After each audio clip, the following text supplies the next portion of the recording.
कभी सोचा है कि एक वक्त था जब बंगाल दुनिया की सबसे बड़ी आर्थिक ताकतों में से एक हुआ करता था? जी हाँ, आज हम उसी ताकतवर इलाके के पतन की कहानी को समझेंगे और जानेंगे कि आखिर ऐसा हुआ क्या। ये कहानी है दो बंगाल की। एक तब का बंगाल जब अंग्रेज पूरे पूर्वी गोलार्ध पर पता है कहां से, कोलकाता से राज करते थे। और एक अब का बंगाल है जो आज निवेश पाने के लिए जद्दोजहद कर रहा है। ये जो बदलाव है ना, ये सच में हैरान करने वाला है। इस बात को और अच्छे से समझने के लिए जरा ये आंकड़ा देखिए। 1947 में जब भारत को आज़ादी मिली, देश के कुल औद्योगिक उत्पादन में अकेले पश्चिम बंगाल का हिस्सा 27% था। मतलब पूरे देश का एक चौथाई से भी ज्यादा। ये नंबर उस समय बंगाल की आर्थिक ताकत को दिखाता है। और ये गिरावट कितनी बड़ी और तेज थी, वो यहाँ साफ साफ दिखता है। भारत के इंडस्ट्रियल इंजन का एक चौथाई से भी ज्यादा हिस्सा होने से लेकर आज 4% से भी कम पर सिमट जाना, ये सफर बहुत तेजी से तय हुआ है। तो ये हमें उस सबसे बड़े सवाल पर ले आता है जिसका जवाब हम आज ढूंढेंगे। भारत का एक सबसे अमीर और सांस्कृतिक रूप से इतना मजबूत राज्य आखिर इतना पीछे कैसे छूट गया?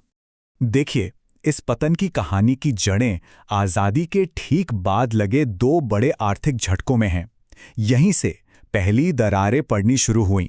पहला झटका था बंगाल का बंटवारा।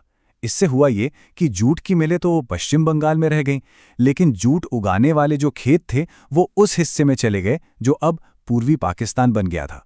मतलब फैक्ट्री यहाँ और कच्चा माल दूसरी तरफ। और दूसरा झटका वो था केंद्र सरकार की फ्रेट इक्वलाइजेशन पॉलिसी। इस पॉलिसी ने देश में कहीं भी मिनरल्स यानी खनिज ले जाने का भाड़ा एक जैसा कर दिया। इसका सीधा मतलब ये था कि बंगाल को अपने कोयले और लोहे के भंडारों से जो एक नेचुरल फायदा मिलता था ना, वो खत्म हो गया। एक तरह से बंगाल का सबसे बड़ा कॉम्पिटिटिव एडवांटेज ही उससे छीन लिया गया।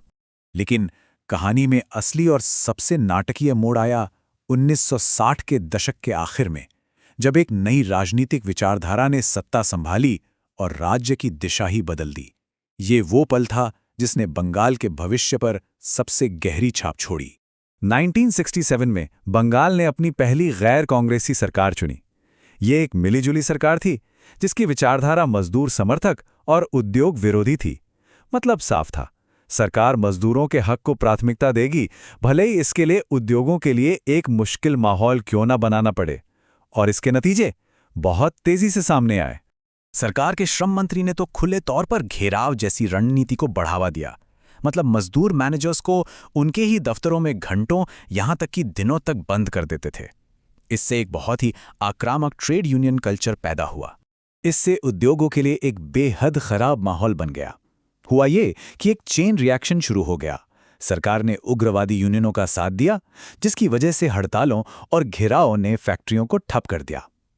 और नतीजा, पैसा और उद्योग दोनों राज्य छोड़कर भागने लगे और देखते ही देखते औद्योगिक उत्पादन आधा हो गया। सोचिए, सिर्फ 5 साल के अंदर भारत के औद्योगिक उत्पादन में बंगाल का हिस्सा 27% से घटकर सीधा आधा यानी 13.5% रह गया।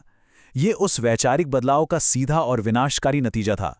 इस राजनीतिक उठापटक के दौर के बाद 1977 में वाम मोर्चे ने प्रचंड बहुमत हासिल किया।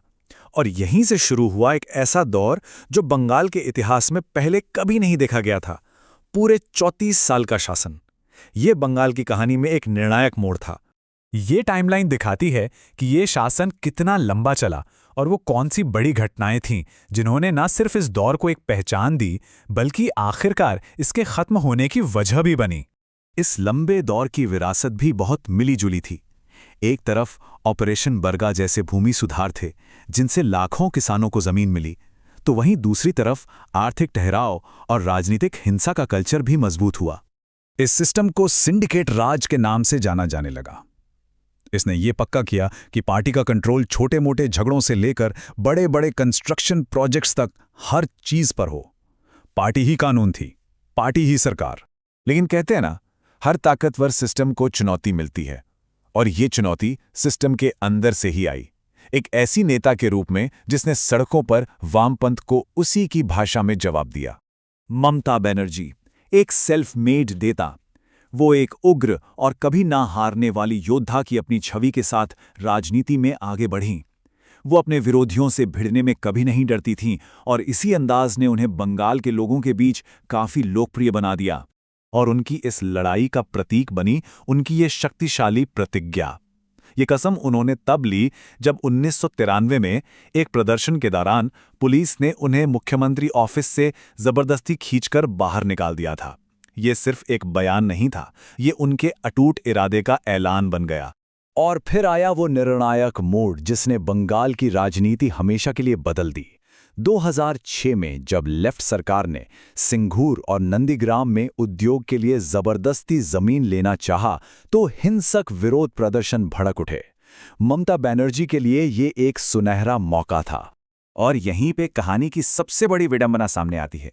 जो पार्टी किसानों के हक की लड़ाई लड़कर सत्ता में आई थी, वही अब किसानों से उनकी जमीन जबरदस्ती छीन रही थी।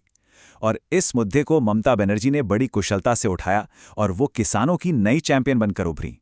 आखिरकार 34 सालों के बाद 2011 में लेफ्ट का शासन खत्म हुआ, एक युग का अंत हो गया। लेकिन जिन मुद्दों ने उस दौर को इतना जटिल बनाया था, उन्हें जड़ से उखाड़ना कहीं ज्यादा मुश्किल साबित हुआ। कई विश्लेषकों का मानना है कि सत्ता तो बदल गई, लेकिन राजनीतिक नियंत्रण के तरीके नहीं बदले।